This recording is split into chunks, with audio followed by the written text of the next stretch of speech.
Hi hello வணக்க மக்களே. இப்போ நம்ம எங்கே வந்துருக்கோம்னா ரிஜிஸ்டர்ஸ் தான். இந்த ரிஜிஸ்டர்ஸில் பார்த்தீங்கன்னா கேஸ் வரத்து வந்து ரொம்ப டிமாண்டு. அதனால் நிறையா கடையெல்லாம் மூடிட்டாங்க. அது மாதிரி பெங்களூரில் பார்த்தீங்கன்னா நிறையா ஹோட்டல்ஸ் எல்லாமே மூடிட்டாங்க. ஆனால் இந்த ரிஜிஸ்டர்ஸில் பார்த்தீங்கன்னா ஆயில் வச்சு நம்ம யூஸ் பண்ணுறாங்க. அந்த ஆயில் வச்சு அவங்க வந்து பஜ்ஜி சுடுறதை நம்ம வந்து பார்க்க போகிறோம். ஏன்னா நம்ம வந்து பழசை வந்து மறக்கூடாதுங்க. அதுதான் இந்த அடுப்பு. உங்களுக்கு கேஸ் தட்டுப்பாடுனா அண்ணன் கொடுக்குற ஒரு ஐடியா இருக்குது, அதை பாருங்கள், என்ஜாய் பண்ணுங்க. அப்படி திருப்பா கிடையாது ஆயில் அடுப்பு இன்ஜின் ஆயில்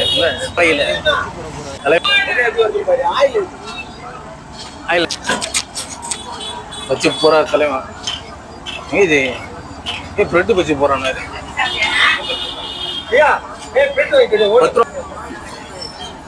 வாவ் நைஸ். இதுதான் அப்பளம் பச்சி. இதை வந்து யாருமே உங்களுக்கு தெரியாது. கல்யாணத்துக்கு அடிக்கடி இதை யூஸ் பண்ணுவாங்க, அப்பளம் பச்சி. Wow nice. Wow nice. இதுதான் அப்பளம் பச்சி. இதை வந்து யாருமே உங்களுக்கு தெரியாது. கல்யாணத்துக்கு அடிக்கடி இதை யூஸ் பண்ணுவாங்க, அப்பளம் பச்சி.